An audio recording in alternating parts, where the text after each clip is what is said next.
Ta'ala, Yahweh, Ba'ashem, Yahweh Shah, Brakatehawa, Brakatehawa Shah, Brakatehawa, Brakatehawa Shah, Brakatehawa, Brakatehawa Shah, the Wada, Abba, Abba, Kadash. To give double honors to the elders and apostles, great millstone that teaches truth, which I believe to the Holy Scripture, 100% of the truth. Going to come out of the book of Jeremiah, or the prophet Jeremiah, chapter 49. And this lesson is going to be more talking about Esau, Edom, and Babylon the Great. Because as it's been prophecy to happen, Esau, Edom will be destroyed. He'll be taken out of power in the end. And Lord will be at the end of his world, of his rulership. So I'm going to hit some scriptures and precepts out of Jeremiah 49. And Lord will, I go to Obadiah and in Revelation to prove my point. And we talk about Esau, Edom, it's in reference to the white man, as we know him as being the white man, which really he's red, because his blood shows through his skin. They just changed, that's part of their social construct by labeling themselves being white and us being black, just to kind of hide who they were, according to the Bible, as in reference to the Bible. And then when we talk about Babylon the Great, or the daughter of Babylon, modern day Sodom and Gomorrah, Egypt, modern day Egypt, it's in reference to here in America. In Americas, it's reference to going back in the Bible as being those names.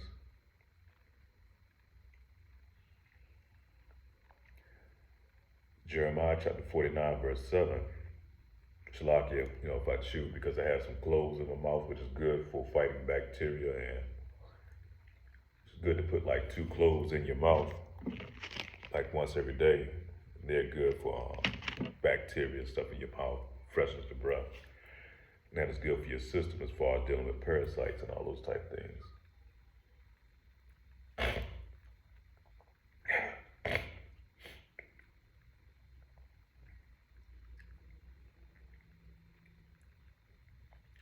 Jeremiah chapter 49, verse 7. Concerning Edom, thus saith the Lord, Yahweh Bashem Yahushua, the Lord of hosts. Is wisdom no more in Teman? Is counsel perished from the prudent? Is their wisdom vanished? So all the wisdom is going out of from these Edomites, man. Mainly talking about Temans, like the Germans, man. That was like the tribe of Esau, Edom that had the most wisdom. The Germans, with their ingenuity, their engineering. That was one of their top tribes as far as, showing their mental capacity. Flee ye, turn back, dwell deep, O inhabitants of Dedan, for I will bring the calamity of Esau upon him, the time that I will visit him. If gate gatherers came to thee, would they not leave some gleaning grapes? If thieves by night, they will destroy till they have enough. But I have made Esau bare. I have uncovered his secret places, and he shall not be able to hide himself. His seed is full, and his brethren, and his neighbors, and is not. So the Lord is talking about making Esau Edom bare, man. How is he making them bare? He's revealing all this wickedness that he's done. He's exposing him for who he is, man. He's the manifestation of the devil here on earth. The Lord has revealed who he is in his Bible in these last days of time. Because prior to this truth coming out, Jake had no idea who Esau Edom was, or who the devil was that's manifested, that's talking about in the Bible. You have a spiritual demon, Satan, then you have a physical manifestation of Satan. Verse 12, for thus saith the Lord, Yahweh Bashem Yahushua, behold, they whose judgment was not to drink of the cup have all surely drunken, and art thou he that shall altogether go unpunished? Notice the question. Hell no, he's not going to go unpunished. Thou shalt not go unpunished, but thou shalt surely drink of it. So his wrath that he's been delivering out over the years all over the world, mainly amongst you Israelites, his, that wrath is going to come back on him. The same punishment that he's been dishing out, he's going to get in the end, especially in the world to come under Yahweh Ba'ashem Yahushua. Verse 13, for I have sworn by myself, said the Lord Yahweh, that Basra shall become a desolation, a reproach, a waste, and a curse. And all the cities thereof shall be perpetual wastes. You're talking about Basra, that's over there in our homeland, where we have those bastards masquerading as us. That's going to be destroyed as well. I have heard a rumor from the Lord Yahweh Ba'ashem Yahushua, and an ambassador is sent unto the heathen, saying, gather ye together and come against her, and rise up to the battle. For lo, I will make thee small among the heathen and despised among men. And that's those of us that's in this truth, man, that's calling out these devils for who they are and calling out this wicked system. So we're going to be despised even amongst our brethren, amongst our kinfolks and friends, for all being despised for only speaking the truth, man, the true word of this Lord, of our Lord and Savior, Yahweh Ba'ashem Yahushua. And those bastards talking about dwelling in our homeland, that's the chief tribe of Esau Edom, the so-called Amalekites. And the Amalekites are the ones they call themselves the Ish people now, the small hatters, the ones who really rule the world, But that's the chief tribe of Esau Edom. Verse 16, thy turbulence have deceived thee, and the pride of thine heart, O thou that dwellest in the clefts of the rocks, that holdest his height of the hill, thou that shouldest make thy nest high as the eagle, I will bring thee down from thence, said the Lord Yahweh. So, he liked to build his tall skyscrapers, so many stories high, just like in the mountains that they come from, like the Caucasus Mountains, where they once dwelt. And Mount Seir, where they really come from, but they were driven into the Caucasus Mountains because they were so wicked during that time.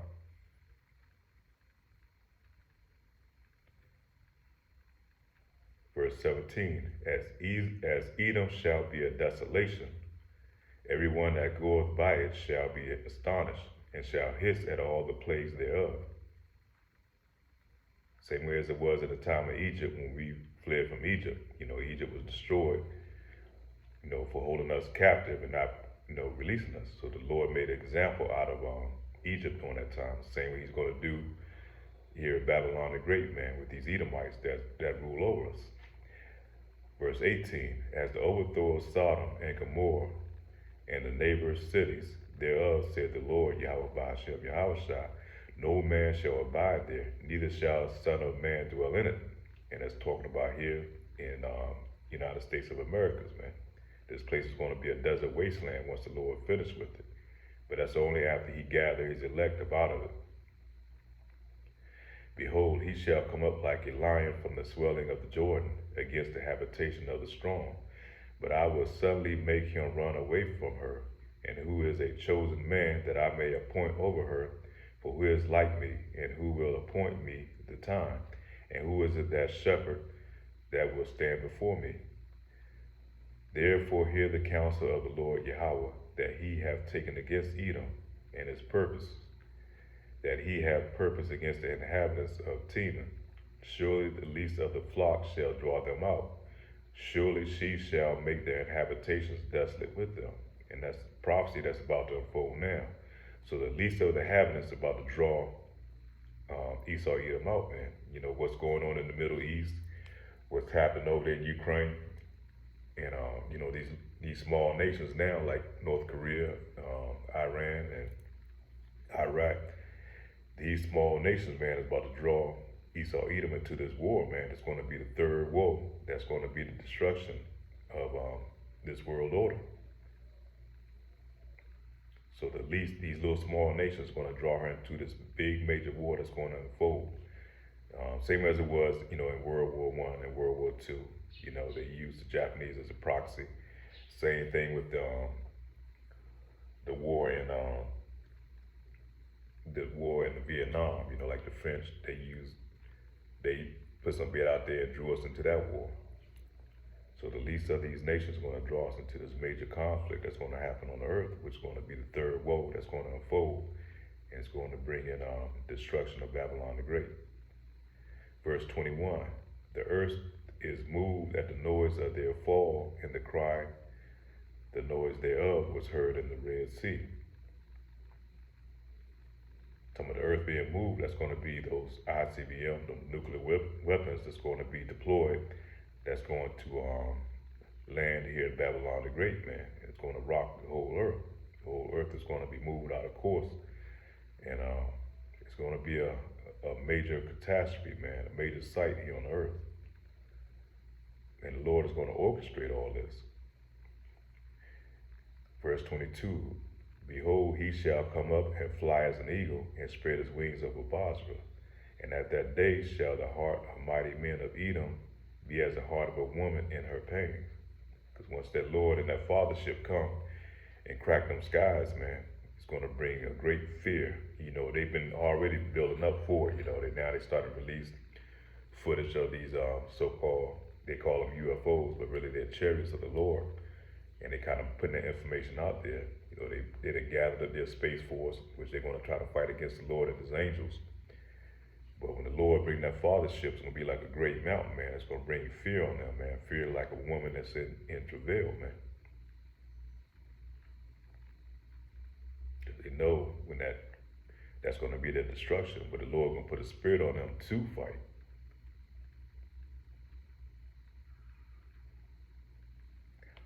So let me go to Obadiah and get some precepts out of there, and then we're going to finish off in Revelations.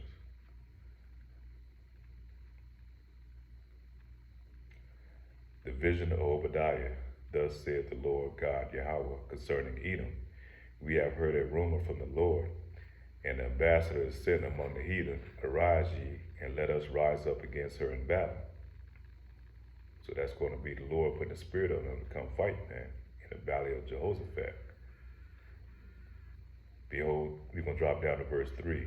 The pride of thy heart hath deceived thee, and thou that dwellest in the clefts of the rock, whose habitation is high, thus, that saith in his heart, who shall bring me down to the ground? And that's that pride that the Lord has been building up in these Edomites over this time period, man. He has so proud, you know, with the wars he done won over the years, him not realizing that his strength has been depleted. And the Lord is going to set him up for a sore destruction, same way as he did with the Egyptians. You know, he put that pride on Pharaoh, and Pharaoh thought he could still go back and capture the Israelites. But that's the same pride that the Lord is going to build up on Esau, Edom, man. Verse 4, though thou exalt thyself as the eagle, and thou set thy nest among the stars, thence will I bring thee down, saith the Lord Yahweh. And who's used the symbolism as the eagle, mainly here in Babylon the Great. You know, all these Edomite nations use the eagle as a symbol, but mainly here in Babylon the Great. And that's their power structure, man. You know, they have their satellites up in the stars. You know, they talk about their space stations. The Lord has built up this pride in this devil, man, that think that he is God, man, that he can offset the prophecies, but the Lord is going to turn back his plans, man. Verse 5, if thieves came to thee, if robbers by night, how art thou cut off? Will they not have stolen till they have had enough? If the grape gatherers came to thee, will they not have left some grapes? Now Esau Edom, man, he's not satisfied until he has you in total pure captivity. Even though this man is running the world right now, he has control over the world, that's still not enough. He's not going to be satisfied until he puts you into perpetual slavery through the MOTB, through the mark of the beast. So he ain't happy just being in control and ruling the world and having all the resources and controlling these nations. This man is not satisfied until he make you as in spoken of in Revelation chapter 12, verse 16, of Revelation chapter 13, verse 16, till he put that MOTB in you, until he make you his perpetual slave, man. How are the things of Esau searched out? How are his hidden things sought up?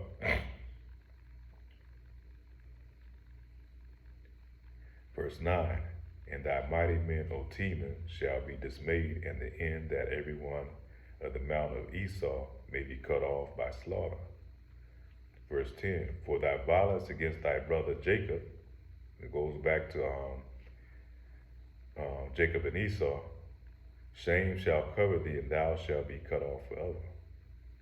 So ever since he made that ever since he made that pledge to destroy Jacob, Shalakia, you know, he's been constantly at our throats, man, constantly trying to destroy us, you know, putting us in slavery, and now in his end times, he's trying to wipe you off the planet through his many adventures, man, through his many, because, you know, he was blessed with the sword, and part of his sword is his subtlety, man.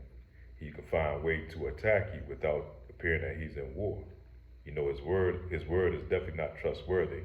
He is like the serpent. You know, a serpent is very cunning. He's very precise, and he likes to set his prey up for the kill. Same way he's been doing with Jake, man, through his media, through his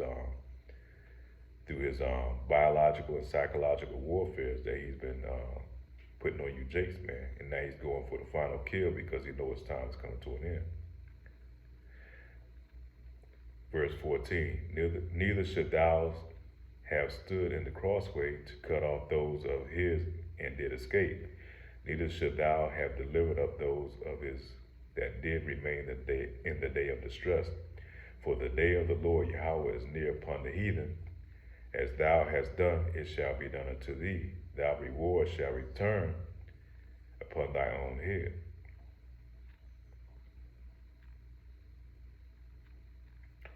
So we're going to jump from there. We're going to go into Revelations, the book of Revelations. I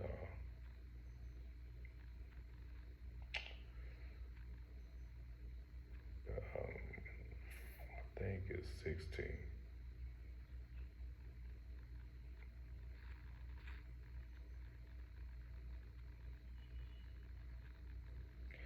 Yeah, we go to verse 16, chapter 16, verse 16.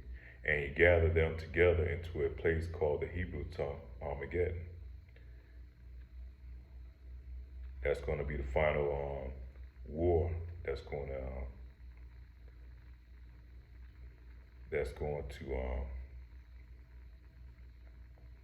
be on earth, and that's going to be all the Edomites nations gathered together to fight against all the nations, really, but mainly all the Edomite nations to gather together to fight against the Lord and his angels, and they're going to be destroyed, utterly destroyed, within 1 hour.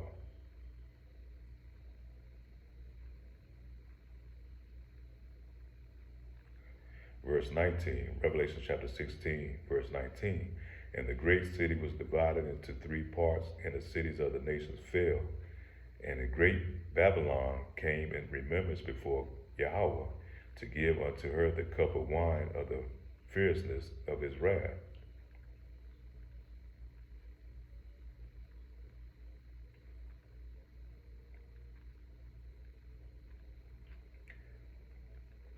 Revelation chapter 17, verse 5.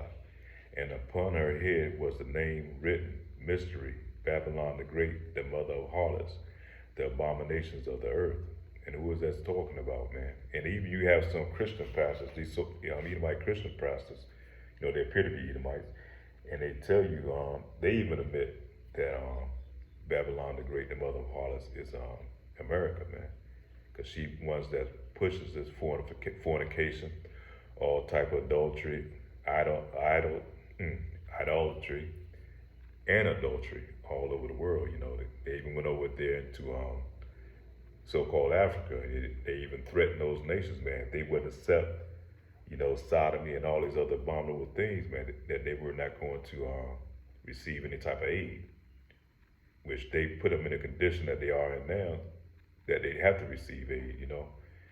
So, you know, it's just she's pushed this type of wickedness and these abominable things, these acts, all over the world. It all starts in Babylon the Great, and she pushes this type of this behavior, man, this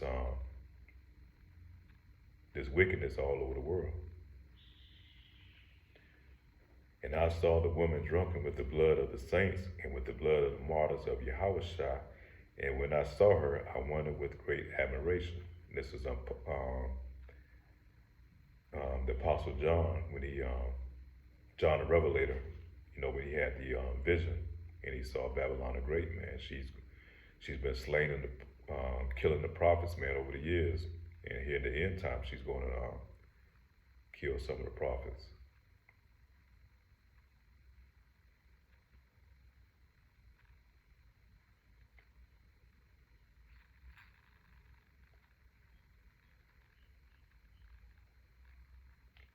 Verse 15, Revelation chapter 17, verse 15. And he saith unto me, the waters which thou sawest, where the whore sitteth, are the people and multitudes and the nations and tongues. And Babylon is sitting upon the beast, and the beast is the EU Union. And Babylon is America because she's the one that spearheads, you know, she makes all the decisions of what's going on, how things are going to go down. And it's really through the elites, but here in America, man, it's the mighty nation that all the other nations follow after. You know, she sets out policy and she dictates them all over the world. And the 10 horns which thou sawest upon the beast, these shall hate the whore, and shall make her desolate and naked, and shall eat her flesh and burn her with fire. So all these other nations that's, you know, in the EU, they're going to turn on Babylon the Great because she's going to been undermining them. They're going to be revealed that she's been undermining them the whole time, man. And you see a lot of these nations now over there kind of in turmoil in the EU. And a lot of those nations now are starting to see the whore for what she is. You know, she's wicked, and they're going to turn on her, and they're going to set their munitions and their arms against Babylon the Great. And the woman which thou sawest is the great city which reigneth over the kings of the earth. Now let's go back to verse 17 right before that. For Yahweh hath put in their hearts to fulfill his will, and to agree and to give their kingdoms unto the beast until the words of Yahweh shall be fulfilled. So it's not going to be their will, but the will of Yahweh that they're going to do these things. Verse 2, and he cried mighty with a strong voice, saying, Babylon the Great is fallen, is become the habitation of devils, the hold of every foul spirit, and cage of every unclean and hateful bird. So this place is totally wicked, man. It pushes all type of abominable legislations, you know, the alphabet community, you know, stealing of children, you know, all type of adultery and fornication you see through the music, through the media. All these things are pushed on the people, man. Matter of fact, it's pushed all over the world, man. For all nations have drunk of the wine and the wrath of her fornication, and the kings of the earth have committed fornication with her. And the merchants of the earth are waxed rich through her abundance of her delicacies. So all these nations feed off Babylon the Great. That's why you see all these migrants trying to break down, you know, they're allowed to come over here. They're breaking their necks to get over here. But a lot of it's orchestrated by Esau Edom. But everybody look at her as a place to come get rich off of. You know, China do its dealings through the trade unions, European trade, you know, all these places trade with Babylon the Great. And I heard another voice from heaven saying, come out of her, my people, that ye be not partakers of her sin, that ye receive not of her plagues. And that's the calling of the elect, because the only elect is going to hear the Lord's voice, man. And he's talking about coming out. It's not physically coming out, but a spiritual, separating ourselves from her. And the Lord is going to gather up his people and deliver them out of the midst of her. He's going to free his people. Verse 6, still in Revelation 18, verse 6. Reward her even as she rewarded you, and double unto her according to her works. In the cup where she hath filled, fill her double. For much, for much, for much she hath glorified herself and lived deliciously. So much torment and sorrow give her. For she saith in her heart, I sit a queen, am no widow, and shall see no sorrow. And that's that pride, man. She don't think she can be toppled. You can tell by the people here. They think this place is going to last forever, man. All kingdoms come to an end. You know, all these kingdoms that of times past thought the same way. You know, going back to the Babylonians, to the Syrians, you know, to the Romans, the Greeks, the Romans. All these came to an end. And the same way it's going to be with Esau, Edom's kingdom, and mainly Babylon the Great. Therefore shall plagues come in one day, death in the morning, and famine, and she shall utterly be burned with fire. The strong is of the Lord who judgeth her. So Yahweh's going to bring judgment to her, man. Verse 9, and the kings of the earth who have committed fornication and lived deliciously with her shall bewail her and lament for her when they shall see the smoke of her burning. Because they done made merchandise off of her, man. They made money dealing with Babylon the Great and her wickedness. Standing afar off for the fear of her torment, saying, Alas, alas, that great city Babylon, that mighty city, for in 1 hour is thy judgment come. And the merchants of the earth shall weep and mourn over her, for no man buyeth their merchandise anymore. So all these nations, you know, they're going to cry over her because no more getting rich off of Babylon the Great, man. And all these migrants that's coming over here, either they're coming over for salvation, or they've been sent over here to be destroyed with Babylon the Great.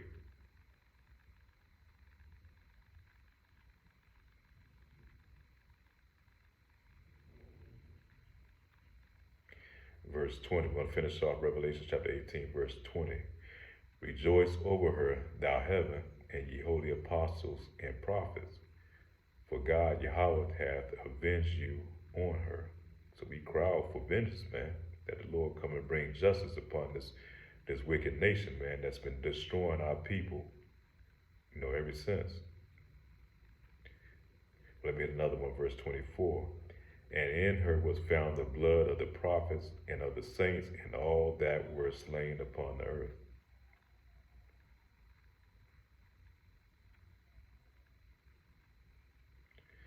But yeah, that's pretty much it, man. I just want to kind of hit those scriptures and precepts and use for edification so that we have a clear understanding who the Edomites are and who Babylon the Great is, man. You know, it's very vital in these end times, you know, that we know these things. So all praise to Yahweh Ba'ashem, Yahweh Shah for guiding me through this lesson. And pray this lesson is edifying. With that, say shalom.